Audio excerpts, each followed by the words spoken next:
प्रधानमंत्री नरेंद्र मोदी आज सुबह 3 देशों जापान, पापुआ न्यू गिनी और ऑस्ट्रेलिया की यात्रा पर रवाना हो गए।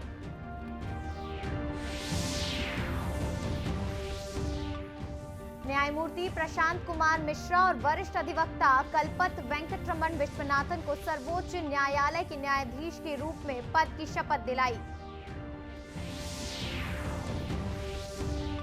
भारतीय जनता युवा मोर्चा के पदाधिकारियों ने पीएससी परिणाम के विरोध और बेरोजगारी भत्ता के नियमों में छूट की मांग को लेकर किया प्रदर्शन।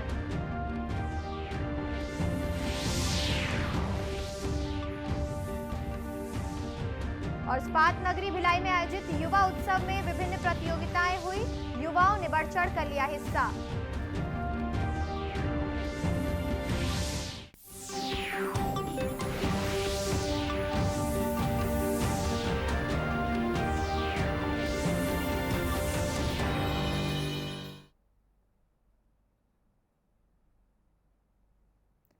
नमस्कार, आप देख रहे हैं दूरदर्शन समाचार और मैं हूं आपके साथ काजल।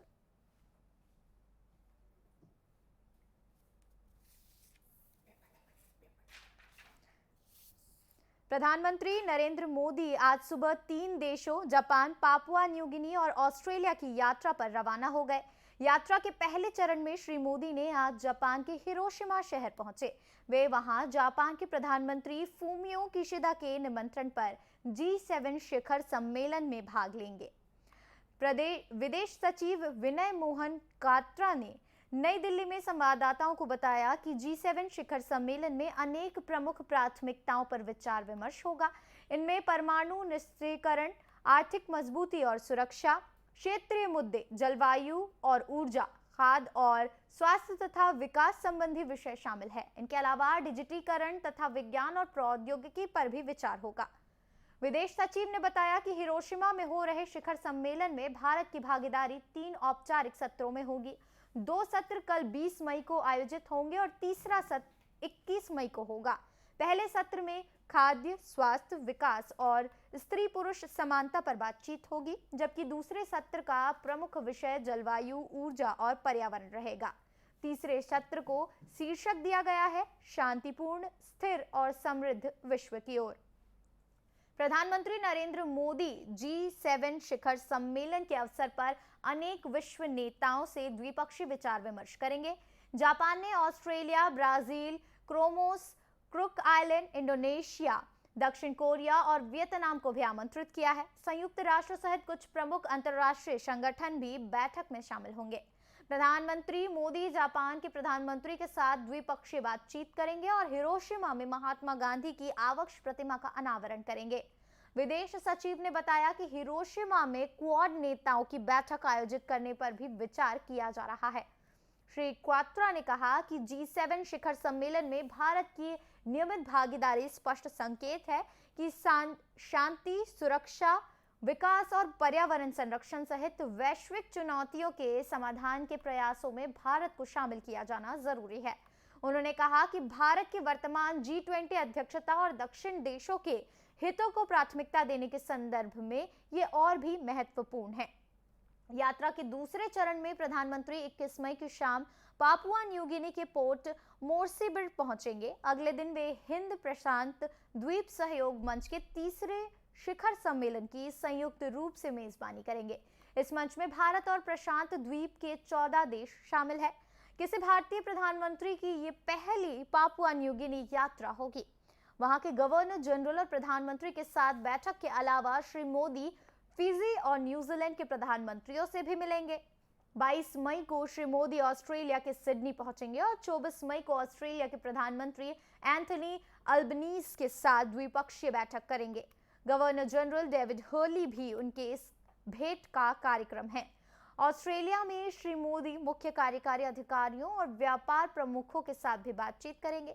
23 मई को सिडनी में वे भारत वंशियों से मिलेंगे। इस आयोजन में ऑस्ट्रेलिया के प्रधानमंत्री के भी शामिल होने की आशा है। भारत के मुख्य न्यायाधीश DY चंद्रचूड़ ने आज न्यायमूर्ति प्रशांत कुमार मिश्रा और वरिष्ठ अधिवक्ता कलपत वेंकटरमण विश्वनाथन को सर्वोच्च न्यायालय के न्यायाधीश के रूप में पद की शपथ दिलाई। भारत के मुख्य न्यायाधीश चंद्रचूड़ ने शीर्ष अदालत के सभागार में शपथ ग्रहण समारोह में नए न्यायाधीशों की पद की शपथ दिलाई। न्यायमूर्ति मिश्रा और न्यायमूर्ति विश्वनाथन की शपथ ग्रहण के साथ ही उच्चतम न्यायालय में न्यायाधीशों की संख्या स्वीकृति 34 पर पहुंच गई है। उच्चतम न्यायालय में आज 3 न्यायाधीशों का अंतिम कार्य दिवस भी है, जो जून महीने में सेवानिवृत्त होने वाले हैं। छत्तीसगढ़ लोक सेवा आयोग की मुख्य परीक्षा 2021 के परिणामों को लेकर प्रदेश में राजनीतिक माहौल गर्मा गया है। भारतीय जनता युवा मोर्चा के पदाधिकारियों ने इन परिणामों के विरोध में आज रायपुर स्थित राज्य लोक सेवा आयोग के कार्यालय के बाहर घेराव और विरोध प्रदर्शन किया। मोर्चा के पदाधिकारियों ने आरोप लगाया है कि पीएससी के प्रावीण्य सूची में केवल रसूखदार परिवार के लोगों का चयन किया गया है।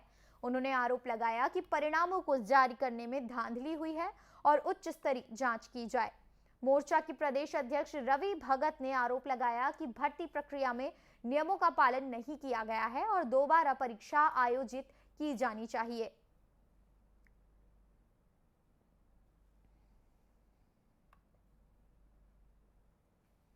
पिछले दरवाजे से नियुक्ति दी गई है, रिश्वत लेकर नियुक्ति दी गई है। हम इस नियुक्ति का विरोध कर रहे हैं और इस नियुक्ति को खत्म करना चाहिए, दोबारा परीक्षा होना चाहिए और दोषियों पर कार्रवाई होनी चाहिए। वहीं बेमेतरा में भी भारतीय जनता युवा मोर्चा के पदाधिकारियों ने बेरोजगारी भत्ता देने के नियमों में छूट की मांग को लेकर आज धरना प्रदर्शन किया। मोर्चा के पदाधिकारियों ने एकत्र होकर राज्य सरकार की नीतियों के खिलाफ नारेबाजी की। जांजगीर में जिला स्तरीय मानस मंडली प्रतियोगिता का आयोजन किया गया। स्पर्धा का शुभारंभ छत्तीसगढ़ गौ सेवा आयोग के अध्यक्ष राजश्री महंत रामसुंदर दास ने किया। इस मौके पर जांजगीर नैला नगर पालिका के अध्यक्ष भगवान दास गढ़ेवाल मौजूद थे। स्पर्धा में जिले के 5 ब्लॉक की मानस मंडली के शामिल हुए। विजेता मंडली रायपुर में आयोजित होने वाली राज्य स्तरीय मानस प्रतियोगिता में शामिल होने का मौका मिलेगा।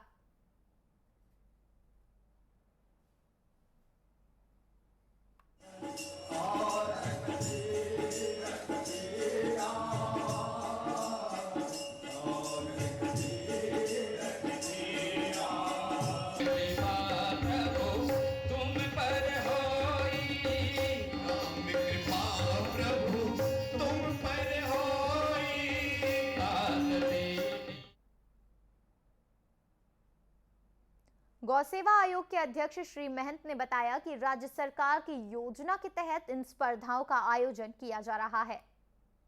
रहने वाले रामायण मंडलियां हैं, वो बहुत ही अच्छे ढंग से तैयारी करके ब्लॉक स्तर में उनका प्रतियोगिता हुआ है। जो उसमें प्रथम आए हैं उनको जिला स्तर में भेजा गया है और जिला में जो प्रथम आएंगे उनको प्रदेश स्तर में इस समय रायगढ़ में उनका प्रतियोगिता होना है और उसमें जो प्रथम द्वितीय तृतीय आएंगे उन्हें राज्य सरकार द्वारा प्रथम आएंगे उनको 5 लाख रुपया, द्वितीय आएंगे उनको 3 लाख रुपया और तृतीय आएंगे उनको 2 लाख रुपया सम्मान राशि दिया जाएगा। और ऐसे रामायण मंडलियां जो चिन्हारी योजना के तहत पंजीकृत कराए हैं, पंजीयन कराए हैं, उन्हें वाद्य यंत्र खरीदने के लिए प्रत्येक रामायण मंडलियों को 5,000 रुपया भी दिया जा रहा है राज्य सरकार द्वारा। जांजगीर चांपा जिले में इस स्पर्धा के लिए 590 मानस मंडलियों ने पंजीयन कराया है। महात्मा गांधी ग्रामीण औद्योगिकी पार्क रीपा के तहत कोरिया जिला मुख्यालय से 8 किलोमीटर दूर स्थित ग्राम गौठान मंझगवा को युवा उद्यमिता का केंद्र बनाया गया है। यहां गोबर से पेंट बनाने की इकाई लगाई गई है। इसके लिए यहां काम कर रही प्रगति स्व सहायता समूह की महिलाओं को प्रशिक्षित किया गया है। गोबर पेंट सीमार्ट के माध्यम से खुले बाजारों में बेचा जा रहा है। साथ ही सभी शासकीय कार्यालयों में भी रंग रोगने के लिए इस पेंट का इस्तेमाल किया जाना है। जिला पंचायत अधिकारी आशुतोष चतुर्वेदी ने बताया कि महिलाओं को राजस्थान से गोबर पेंट बनाने का प्रशिक्षण दिलाया गया है और यहां बनाने वाले उत्पादकों को राष्ट्रीय स्तर का बाजार उपलब्ध कराने के लिए खादी इंडिया से जोड़ा गया है। ग्रामीण अर्थव्यवस्था को मजबूती देने और आजीविका संवर्धन के उद्देश्य से गोबर पेंट जो योजना है वो बहुत अच्छी योजना है। कोरिया जिले में 5 ब्लॉक्स में एक गोबर पेंट यूनिट्स प्रस्तावित है, जिनमें से एक ऑलरेडी एस्टेब्लिश्ड है। हम उसमें अच्छा काम कर रहे हैं प्रतिदिन लगभग 500 लीटर की उसकी क्षमता है। हमने अभी तक 2200 लीटर पेंट बना लिया है, जिसके विरुद्ध 2000 लीटर से अधिक की बिक्री कर चुके हैं और स्व सहायता समूहों को 5 लाख से अधिक की अर्निंग्स हुई है इससे। हम यही प्रयास करेंगे कि सारे ब्लॉक्स में जल्द ये यूनिट स्टार्ट हों और ग्रामीण अर्थव्यवस्था में जो एसएचजी की महिलाएं हैं मजबूत भागीदारी निभाएं। पेंट इकाई लगाने से स्व सहायता समूह की महिलाएं आत्मनिर्भरता की दिशा में आगे बढ़ रही हैं।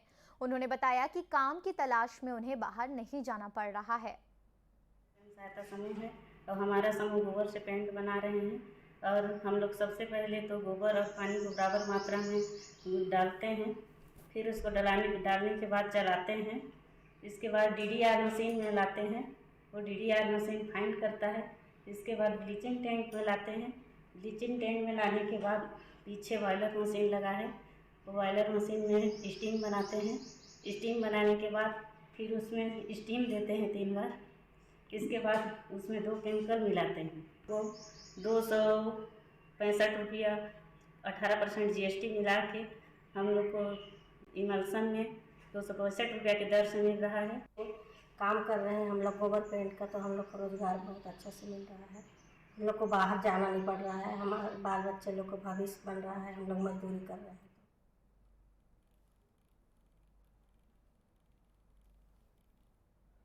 इस समूह की महिलाएं बाजार की मांग के आधार पर हर दिन करीब 400 लीटर पेंट उत्पाद तैयार कर रही हैं। स्पात नगरी भिलाई में कल युवा उत्सव का आयोजन किया गया। नेहरू युवक केंद्र दुर्ग द्वारा आयोजित ये कार्यक्रम आजादी के अमृत महोत्सव के एक भाग के रूप में हुआ। इसका उद्देश्य जिला, राज्य और राष्ट्रीय स्तर तक विभिन्न कार्यक्रमों के माध्यमों से युवाओं में देशभक्ति की भावना जागृत करना है। सांसद विजय बघेल ने इस कार्यक्रम का शुभारंभ किया। वहीं कार्यक्रम की अध्यक्षता पंथी और पंडवानी कलाकार पद्मश्री उषा बारले ने की।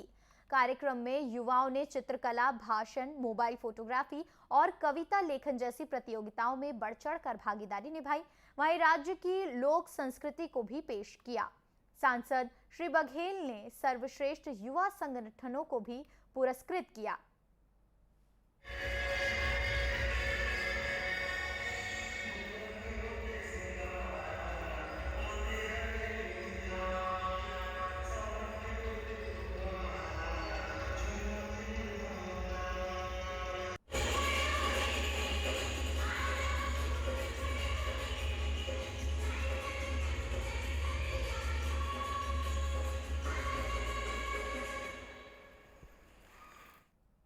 कार्यक्रम में श्री बघेल ने युवाओं का आह्वान किया कि वे अपने संकल्पों और शक्ति पर ध्यान केंद्रित करें। वहीं नेहरू युवक केंद्र दुर्ग के जिला युवा अधिकारी नितिन शर्मा ने कार्यक्रम के उद्देश्यों के बारे में जानकारियां दी। युवा कार्यक्रम एवं खेल मंत्रालय भारत सरकार के तत्वाधान में युवाओं की प्रतिभा को आगे लाने के उद्देश्य से आज जिला स्तरीय युवा उत्सव का आयोजन किया गया। यह आयोजन पूरे देश भर में किया जा रहा है, जिसमें बच्चे अपनी प्रतिभा को निखारने में सफल रहेंगे। इसके साथ यह कार्यक्रम जिला स्तर से लेकर प्रदेश स्तर एवं राष्ट्रीय स्तर पर किया जाएगा। भारत सरकार के युवा मामले और खेल मंत्रालय द्वारा आयोजित ये कार्यक्रम युवाओं के लिए विकसित भारत का निर्माण, एकता, एकजुटता, गुलामी की हर सोच से मुक्ति, नागरिक कर्तव्य, विरासत पर गर्व जैसे विषय पर केंद्रित रहा।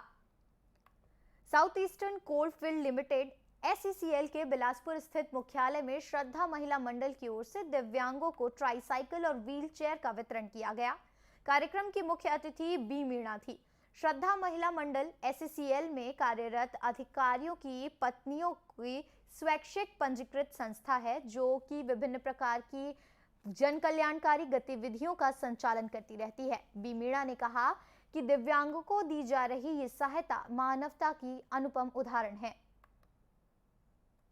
आके बहुत अच्छा लग रहा है और ये जो सशक्तिकरण है महिलाओं का, ये मुझे बहुत ही अच्छा लगा है। और जो विकलांग लोगों को साइकिल दी है, ये भी बहुत ही अच्छा है। और मैं तो ये चाहती हूँ कि सभी महिलाएं हैं, सभी लोग हेल्प करें, क्योंकि ऐसे विकलांग लोगों के लिए हम लोग सहयोग नहीं करेंगे तो कौन करेगा। इसलिए मुझे बहुत अच्छा लगा। इस अवसर पर 21 लाभार्थियों को ट्राईसाइकिल और व्हीलचेयर का वितरण किया गया। अंत में मुख्य समाचार एक बार फिर से। प्रधानमंत्री नरेंद्र मोदी आज सुबह 3 देशों जापान, पापुआ न्यू गिनी और ऑस्ट्रेलिया की यात्रा पर रवाना। पहले चरण में हिरोशिमा पहुंचे। भारतीय जनता युवा मोर्चा के पदाधिकारियों ने पीएससी परिणाम के विरोध और बेरोजगारी भत्ता के नियमों में छूट की मांग को लेकर किया प्रदर्शन। रीपा से कोरिया जिले के मंझगांव में गोबर पेंट यूनिट लगने से स्व सहायता समूह की महिलाएं बनी आत्मनिर्भर।